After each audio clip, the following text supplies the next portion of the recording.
Hello everyone. In this video, we are going to look at several new things in CoppeliaSim. The first one is to make your first robot by combining primitive shapes and joints and maybe a proximity sensor, camera, anything that you like. This is based on the tutorial in the help documents called the bubble rob. It's basically a sphere as the body of the robot and two cylinders that are the left and the right wheels, two joints here that you can see. And since the wheels are on the front of the robot and it's not statically stable, we are going to add a small caster wheel to the robot in the back. And here they are connected by a force sensor, which is one of my future videos. But here you can see that by adding these three contact points, and the center of mass is between these 3 points, inside the triangle formed by the contact points. So the object is statically stable. And here the proximity sensor is used to help it avoid the obstacles.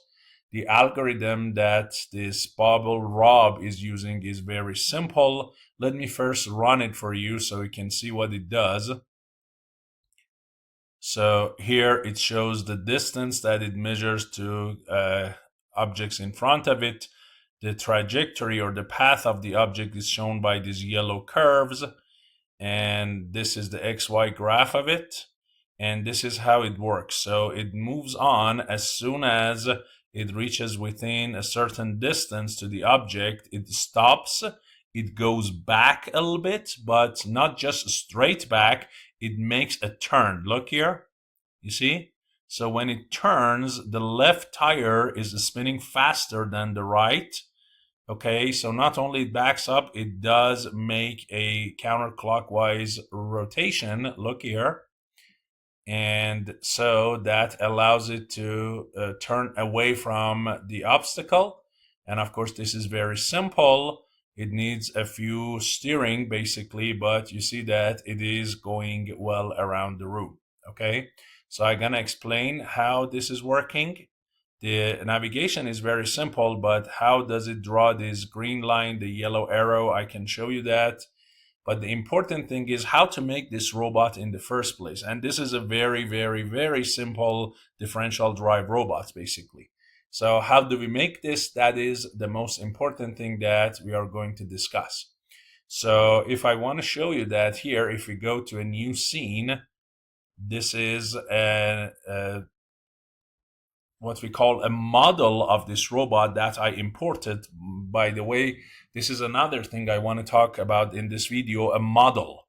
So far, everything that we saved was a scene, but we also have a model. What is model? When you make a robot like we did here, by adding a body and then the wheels and the joints and the caster and everything, we can basically grab the base of that tree. You see here we have a tree, right?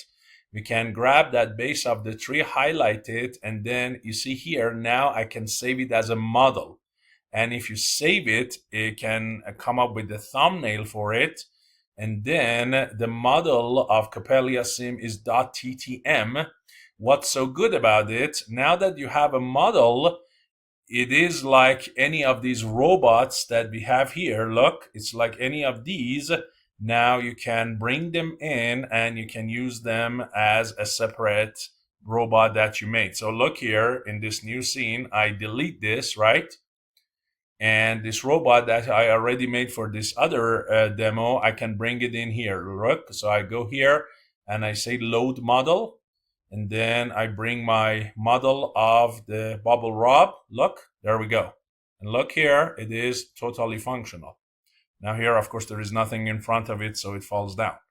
Okay, but you clearly see that now it is my robot, my model. So how did I make this? Let's talk about that. So here, let me get rid of this and I show you if you want to do it from scratch. So first thing is you go and add a primitive shape, in this case a sphere, and I think the diameter I used was 0.2. So you make this a sphere. and then you're gonna raise it up a little bit.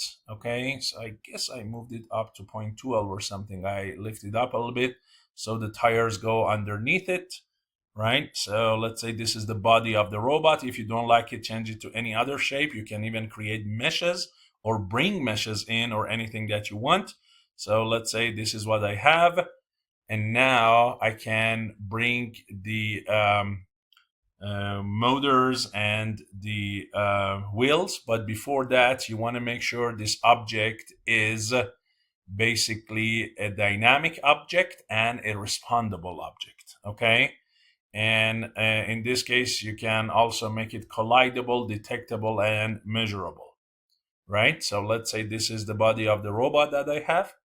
Now I want to add to it a proximity sensor, the wheels, and the joints. So let me first show you the wheels. So we go to add and then primitive shape, this time a cylinder. The dimensions in the tutorial are 0.8, 0.8, and 0.02, like this. Then you need to move this to a different location. So we click on this and it suggests to move it to 0.05 and then 0.1 and 0.04, like this. And once you have that, now it asks you to do the orientation with respect to the word frame. It's absolute, and the angles are negative 90, 0, 0, like this. Okay, so this is the angle that you have. And if you want, you can add another 90-degree angle about the z-axis to turn it this way. Not this one, the other one actually. In this case, it's the y of the word, so it should be like that. Okay, look here. So you see that this is the wheel of the robot, and it's actually a good idea if I move it a little bit further out and forward. So I move it in the y direction to, let's say, negative 0.05, or maybe just 0.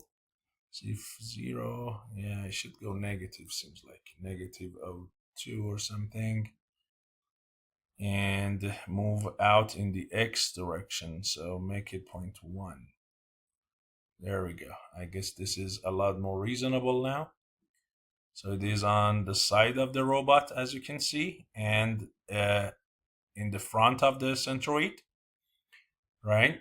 And you can rename them, so you can double click on this sphere and call it body or anything that you like, and then you can double click on this one and call it the left wheel, right? And then you can copy paste it, and so here, right, you can simply say Control C, Control V, like that. So now you get your right wheel, but you just need to move it to a different position. So if you look at the coordinates for this one, they are 0.01, negative 0.02, and positive 0.04. The other one should be very similar, except the x of it is negative. So if I click on this one and click here, if I just make this negative 0.05, ideally, there we go, it goes to the other side. You see? So now I double click on this and call this the right wheel. And you see, there we go. So I got the right wheel, I got the left wheel. Right now, these are not the children of the body, they are separate objects. So next, you want to put access for them, which is, that's where we add a joint. And then once we have the joints, then we add everything to the body. So first, let me show you how to add a joint to these objects. And once we have the joints, I'll show you how to attach them to the body so they become one single object. Now, the important thing is this. If I want to add a joint here, if I go ahead and say add and then joint, and in this case, a revolute joint, If I do that, look, it just puts it in a location that should not be. What I want is this joint to be attached to the wheel, not in the center of the seam. To make that happen, you select the wheel. So let me first rename this. So I double click on this and call it the left motor, let's say, correct? So here, look, I select left motor and then hold down control and select left wheel. Then what you need to do is to click on this position and then do this, apply to selection. Look, when you do that, it automatically brings the joints and puts it exactly at the location of the wheel. You see? So now this joint, which is basically can be activated and will be my motor, now has the same position that the wheel does. The orientation of the axis is clearly not right. You want to have the same orientation as this disc. So while these two are selected, you go to the orientation of the objects and do the exact same thing. Hey, give me the same orientation as well. Boom. Look. Perfect, huh? You see that now the joint or the motor has the exact same position and orientation as the wheel, right? Now the wheel is almost touching the body, so one thing I need to do is to move them a little bit further down in the X direction. Otherwise, they will have friction with it. So let me put them to point 12. And this guy here should also move to negative 0.12, okay? Because these objects are collidable, respondable, everything. So you need to make sure that they have no friction with each other. And this is what I want to do to each and every one of these objects, okay? So look, I got this connected. Now I do a very similar thing for the right side. So go ahead and add a joint, a revolute joint. There we go. Before anything, I would rename it, call it the right motor. Now I pick the right motor and the right wheel, and I do apply selection to the position. There we go. And then I'm gonna do apply selection to the rotation. There we go. Look. So now you have the two axes, as you can see, and the object is on both of them. Now, what you need to do, you need to make sure the rotation of these joints is applied to the wheels. So what you need to do is to make each wheel the children or the child of its motor. So I bring the right wheel and drop it under the right motor, and I grab the left wheel and drop it under the left motor. So now whatever left motor does, the left wheel does, and the same for the right. You see that? There we go, right? And now that I got these guys, I can drop the motors under the body. So now look, the motors now belong to the body. So whatever the body does, the motors will have that motion as well as their own motion. So I can double click on the left motor, you see? And now I can go to object, you see? I can do anything I want here or joint here, but what I want to go is mostly this side and look at the control mode. So here I say the control mode, instead of free, I want to do it with the velocity control. And it says how much is your target velocity. I say, for instance, 60 degrees per second, right? And the maximum torque is this. Or if you want, you can give it a motion profile. If you want, you can control it with a force. In this case, it's actually a torque. You can make it like a spring. You can do custom. So there are all different ways to control a joint. And I can do a similar thing on the other one. So here the left motor is going to go 60, and I can double click on the right motor and make this guy go a little bit maybe faster, maybe 75. So it is going to make a turn, right? And so now I got everything. Now, if I run this, what do you think will happen? Let's take a look first. So if I run this, look, it is going to fall back. Why? Of course, because you don't have a static stability. The wheels are in front of the center of mass, so this system is not going to be a stable system. You need to add a caster wheel here in the back to keep the static stability, and that's what I did next. So you can go ahead and just bring in another primitive shape, this time a sphere, and then make this sphere smaller this time. I guess I used the 0.05 for this one. And then you can position it back. Let me position it back in the y-axis.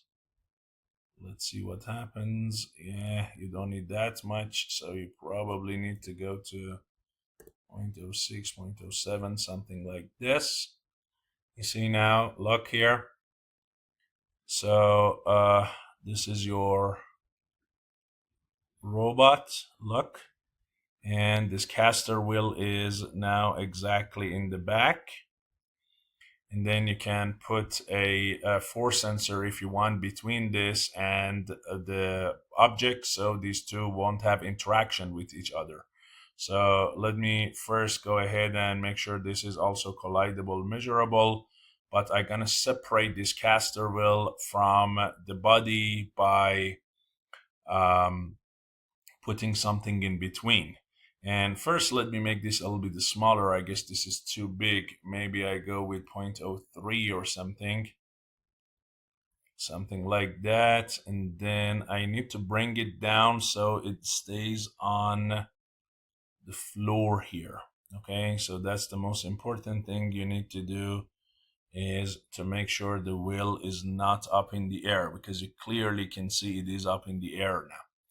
So now you can click on the position and you see that this should be 0.015, which is half of the diameter. So now it is on the floor. Now I can go ahead and say I want to add a force sensor like this, and then move the force sensor back wherever this sphere was. By the way, here, this sphere, I call it the slider, but if you want, you can call it the caster wheel, right? So call it whatever you like. And look at the position of that, 0.06.15. So here I resized it a little bit, brought it to the same position as the caster, brought the caster underneath the force sensor, and then added both of them to the body. So I just passed this and made it a little bit shorter because I don't want to explain each single part.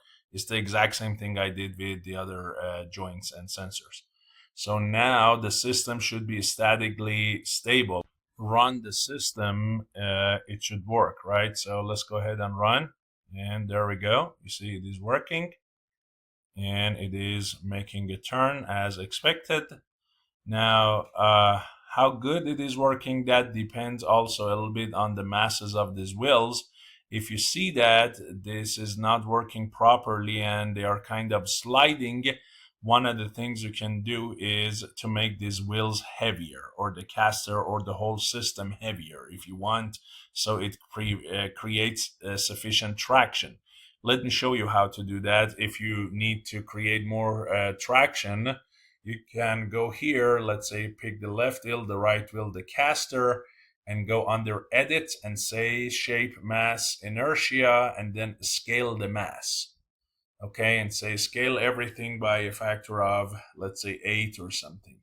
So now they're going to be much heavier and there should be more traction, and they should do a better job. Again, this is for the case that you don't have enough traction. In this case, it was sufficient. But I just wanted to show you how to basically scale the masses of components. Now, you can also add the proximity sensor. So you can go ahead and say add a proximity sensor, right? Cone type or anything that you want. And you can go to this and modify the parameters of it, modify the color, do all of these offsets and everything. So let's say this is what I have, and let's reduce this angle a little bit, make the cone a little bit more kind of narrower, more focused.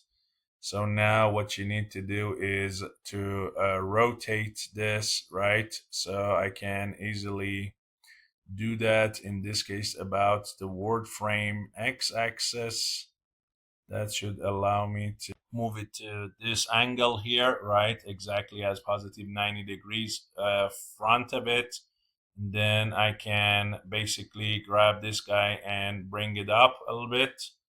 So I guess this one was 0.12 in the center, something like this. And I can move it back in the y direction a little bit so that it moves inside the part, something like that. Okay, but again, it's totally up to you where you want to move the part and place it. So let's say this is my proximity sensor. You need to make sure you put it under the body. It belongs to the body, not the scene. So now when you run it, the proximity sensor should work and does the same motion that the robot does. Okay, so now that everything is done, I want you to click on the body, because now it's a tree, and you can go to file, and then you should be able to save it as a model. But you see here, this option is off. Why? Because you need to double click on this body first, go to object, and then say this object is a model.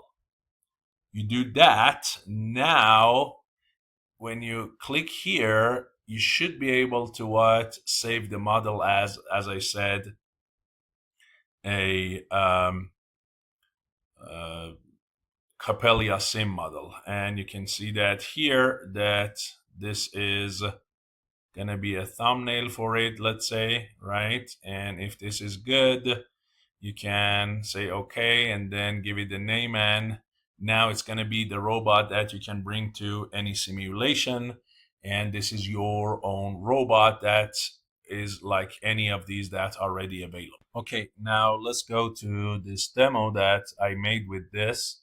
And here you can see that I added a dummy to the robot, and I used that dummy for creating the graph. So here, if you look at my graph code, I'm grabbing the X and Y position of the dummy.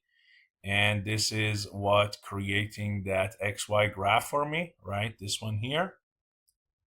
And I showed you how to make XY graph in one of my previous videos. If you forgot that, please look at that video. So this script is exactly like that, except the names of the robot, instead of Pioneer P3DX, now it's changed to this bubble wrap, okay?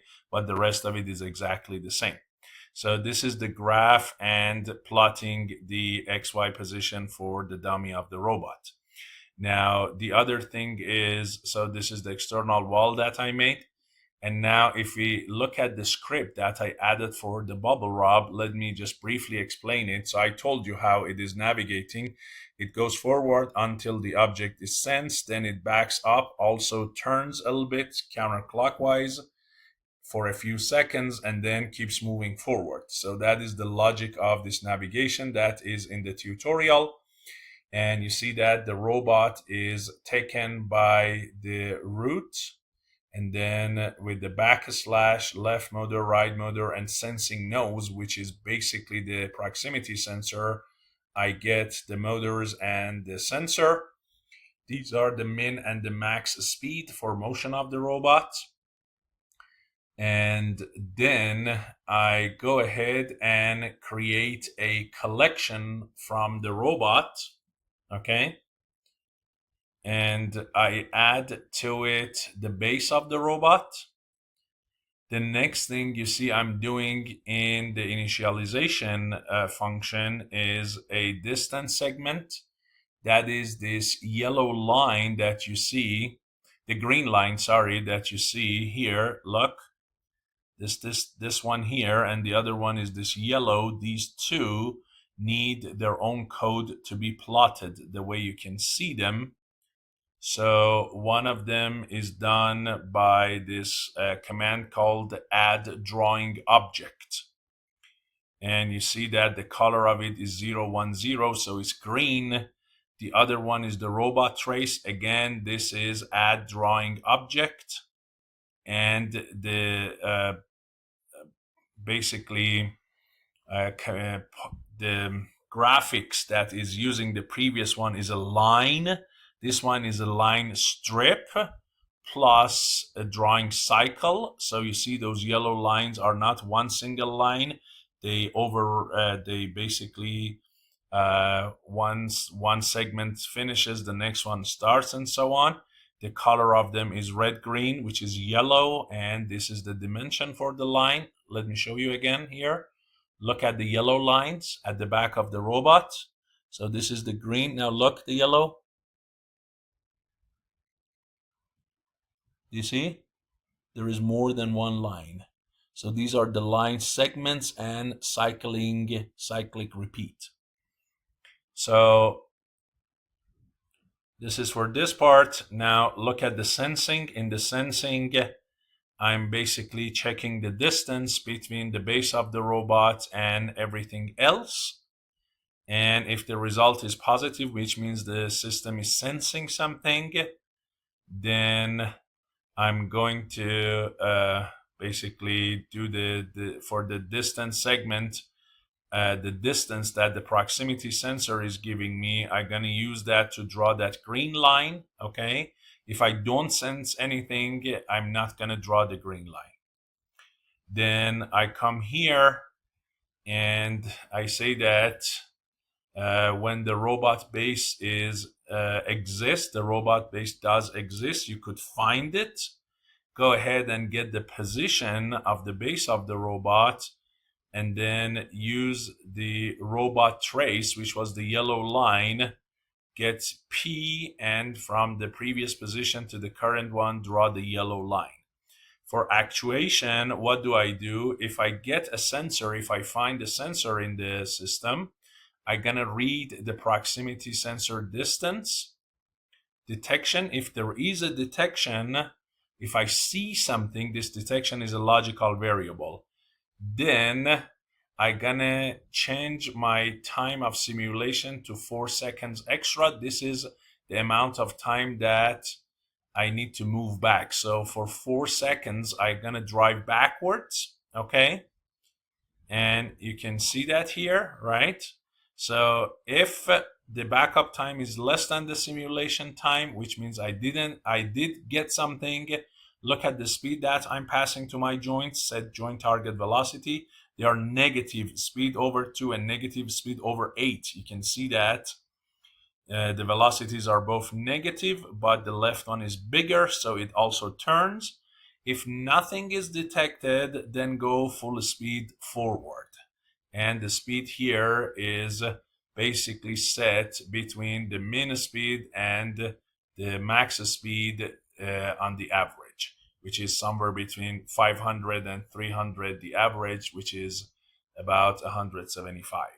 Okay, so this is the overall thing, and then I get rid of those traces whenever I stop the simulation, and that was the cleaning part. So look here, you see the green line and the yellow, they are showing themselves, the graph is working.